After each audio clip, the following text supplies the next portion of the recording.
Hey guys, what's up? It's Ripe again. In today's video, my entitled neighbor threatened my pregnant wife and wants to get her towed for parking in front of our property. These stupid neighbors should not have messed with my family because I will come raging down on them like a blackhawk. Here is what happened. Let's dive right into the story. The first one is an HOA story. This happened last year. I just sold my home in my HOA. About 5 years ago, I bought a 1,500 square foot townhome condo in an up-and-coming town, right in the downtown area. This is a valuable property with home prices having increased 35% since I purchased. This was indeed a wonderful area in walking distance of everything I loved as a single bachelor. When I moved in, all my neighbors were wonderful. We all got along great except for one person. She belonged to the HOA board but was moving on because you can only serve 8 years. We will call her Jimpy J. Jimpy J is a 65-plus-year-old widow whose husband died unexpectedly from a heart attack. She does not have much to do in life. She met a man online and moved on, and I was happy for her. Talking to my passive neighbors, I hear bits and pieces of why things are at the HOA the way they are because of Jimpy J and another woman who had to move because of age. On the board, the two of them bully residents. They changed the landscaping from mulch to pine needles, and they stopped the upkeep on the pool deck because they hate kids.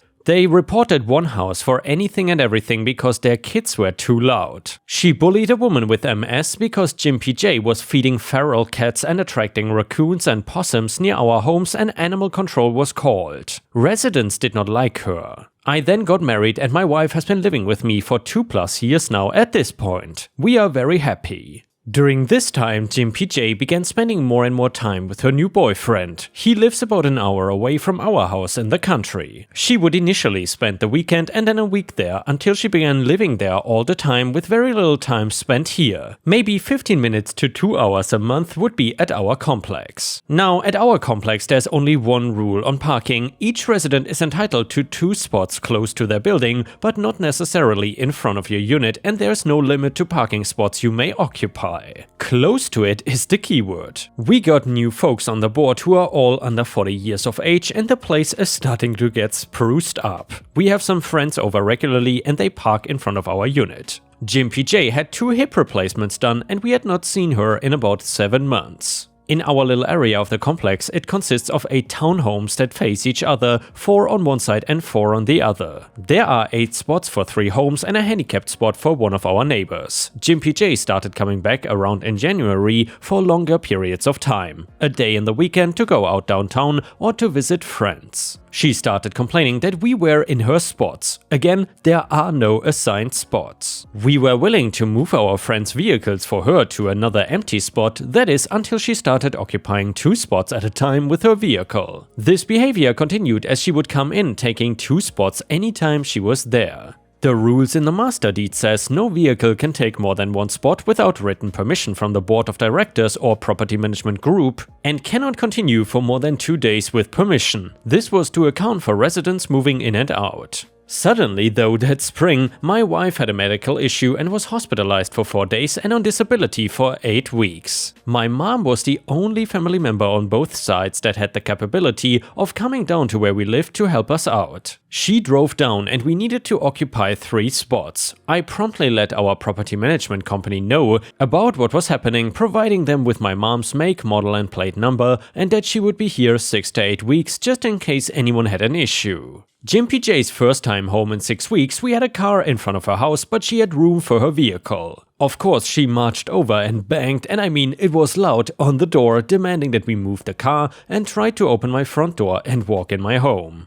And yes, she tried to enter my home. It shook my dog, who peed herself, it was that loud, who in turn growled and chased her out. I promptly told her that there was no assigned parking and the rule is 1 car, 1 spot. We would move a car out of respect one last time and saw she occupied 2 spots with it per usual. The next time it happened 2 weeks later, we refused to move our vehicle. We also began taking pictures for our records and communicating with our HOA of Jimpy J's erratic behavior. She continued to arrive, bang on our door, scream at us for having a car parked in her spot. One time banging on the door, she dented the frame with her keys. A few additional times when we are not home, she would come in and park occupying 2 spots. I would take more pictures for my records in case something happened because of her erratic behavior. And finally, it happened. About this time last year, I was at the gym and I get a call from my mom and my wife, frantic that someone is gonna tow my wife's car. I of course drive home as fast as I can, and it is Jimpy J's boyfriend's son and his girlfriend, who we have never met. This jackass, who does not even live here and has no business being here, is screaming at us and insulting my pregnant wife and mother.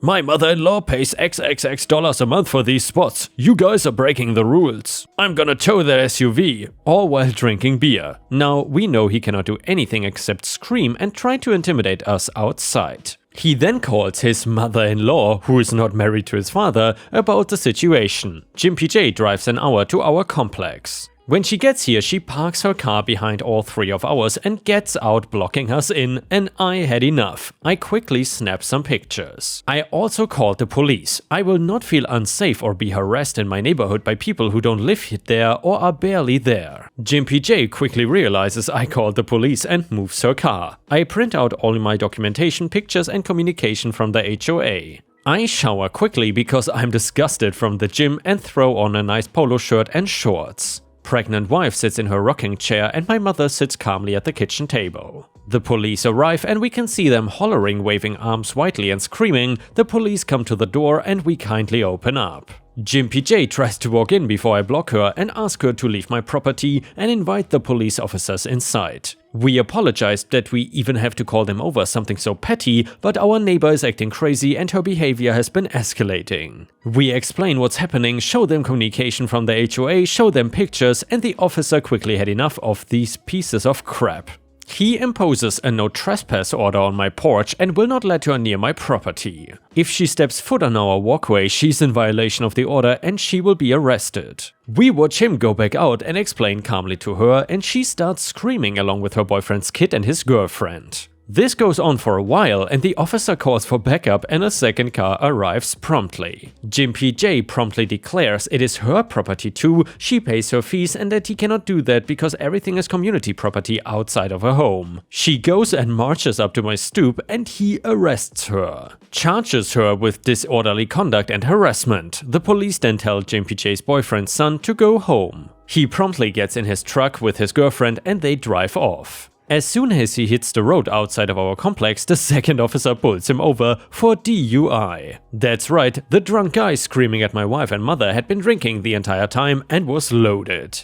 Police could not do anything in the complex but could when he hit the main road. Both of them were hauled off to jail and we stopped hearing from them about parking. 2 days later, Jimpy J and her boyfriend show up to the complex and they park her boyfriend's car in our lot and leave it parked in one spot to ensure it is hers. Well, they drive off and we don't hear from them in a week and no one is home. Since Jimpy J's boyfriend does not live here and his car is abandoned, I called the HOA to report it. They came and towed his SUV. Jimpy J put her house on the market 8 weeks later. F HOAs. And the next one is titled HOA Douchebag Gets Destroyed. So, a friend of mine not too long ago painted his house. He lives in a development that has an HOA. He admits that he and his wife made the first mistake by not reading the HOA handbook close enough, so they did not realize that they had to get the color approved by the HOA. On the first day of painting, the head of the HOA stopped by and talked to them, made small talk etc. and talked about the ways to make painting the house easier etc. At this time, the HOA head knew they had not gotten the color approved because he sits on the 3-person panel that approves the colors, however, he opted not to say anything to them. Instead, he waited until they had the entire house painted and then told them the color was not approved because there were too many other houses with a similar color. It was a lighter shade of green. So, faced with having to spend the time and money to repaint the entire house, he and his wife decided to get a little revenge. They submitted the form and color swatch for the new color and were approved. Knowing the panel had to take time out of their lives to meet every time they submit a color, they decided to submit another color swatch and form saying that they had changed their minds. This color was one they knew would never be approved, as assumed it was denied. They had to submit again and again they submitted a color they knew would never be approved. Again, they were denied.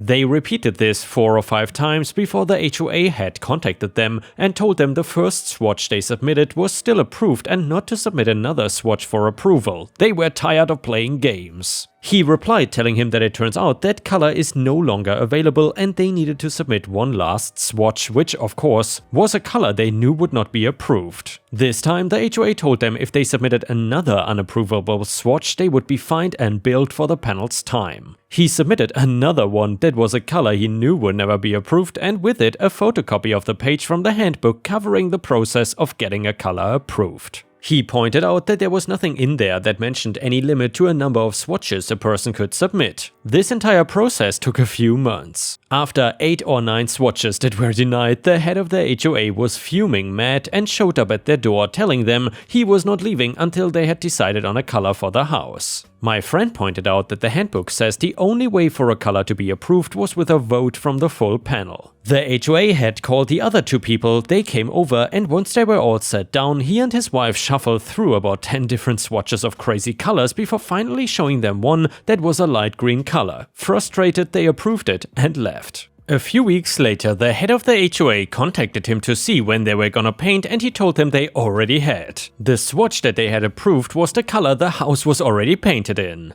A week later, he got an angry letter from the HOA and a bill for their time. He refused to pay and will fight it. A couple weeks later after that, everyone got a revised handbook in the mail with very detailed rules on how to get a color approved. My friend then called the head of the HOA and told him all of this could have been avoided if he had just said something that day when he came over and talked to them as they started painting. But instead he decided to be a dick, so they decided to be dicks back to him. And the next one is titled Patent Revenge Done Right. So my father had a degree in mechanical engineering, either a master's or doctorate. It had taken him years to get it, and he was very proud of that. Thanks to his training, he had found his way working for many well-known companies, working primarily with the procedures used to make various things. Over time, he would privately begin working on an idea that would revolutionize how school and gym lockers worked. See, my father realized that there was a problem with those type of metal lockers. Namely, it was very easy for a person to break into them. What's more, as the lockers were designed, there were multiple moving, exposed moving parts, which meant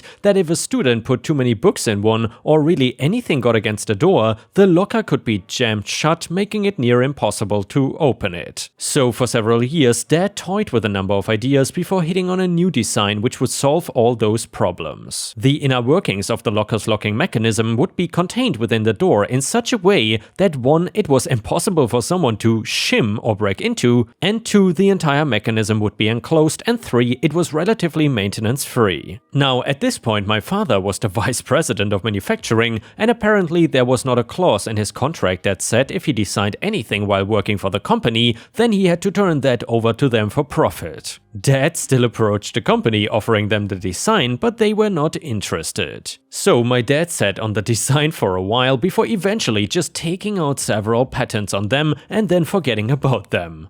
About 6 months after his first attempt at getting the company interested, the parent's company owner/chairman of the board passed away, and the board opted to sell off some of the holdings. The company my dad worked for was part of that. The new owners were young guys who seemed to think they knew everything, as young business owners always seem to think, and they set about changing 99% of the way things were being done. At some point they stumbled across the plans my father had designed. Now that is where things turned curious. They really wanted to start producing this new design, but as they did not have all the plans and processes laid out for them, they had to turn to my father for answers. Rather than asking him how to do it or licensing the patents, as any reputable company would have done, they ordered him to turn over all his work or else they would fire him. Dad stood his ground and refused. The new owners and my father went back and forth arguing over details for several weeks before finally the new owners fired my father for insubordination. So now on to the revenge. There may be more to this, but I'm not entirely sure if it is just pro-revenge. It could border on nuclear based on what happened some years later, though I'm not certain that what happened later had anything to do with my father's actions. So after cleaning out his office and packing things in the trunk of his car, my father headed home and made a few phone calls. He must have gone through 8 or 9 different calls before he got in touch with someone who was interested in what he had to say. See, my dad was under no illusions that the company that had fired him was not gonna make those patented lockers on their own. He also knew that the company itself was relatively small. The owners had money and there was no way he could fight them. However, a larger company could. So then he contacted the major competitors and made them an offer. He eventually set up a meeting with some people, wheeled out the prototype he had made, explained how everything worked, and noted that with this system, the company could revolutionize the way lockers were both designed and improve both safety and security.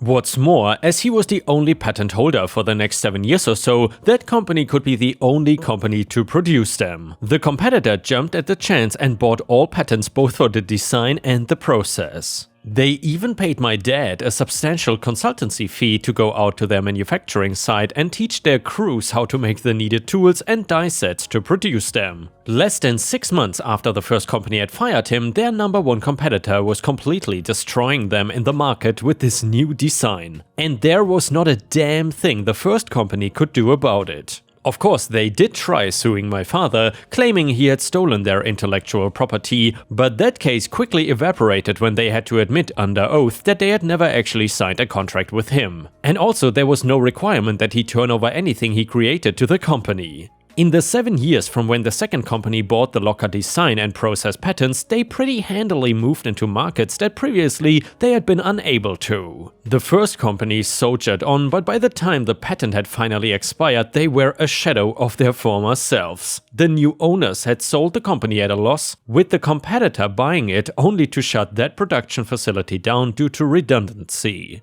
Put maybe 200 people out of work, though given how they lost so much business, I wager that it was far less than that. So yeah, the new guys don't want to play ball, then threaten the guy that holds the patents on something they want to do, and then fire him, only to have him take everything to their competitor and effectively put them out of business. Added to answer some of the questions that have arisen, #1, you don't know what his degree level was? Well, my father and I had a difficult relationship. There are very few good memories I have of him, and it was not until shortly before his death in 2007 from a stroke that I really started to connect with him. I resented him for most all of my life because he was more career-minded than anything. I figure we moved some 10 times in 20 years and it greatly affected me. For a rather long period of time, I am ashamed to say, I hated my father and wanted nothing to do with him. Second, you must have ended up wealthy. Well, not really.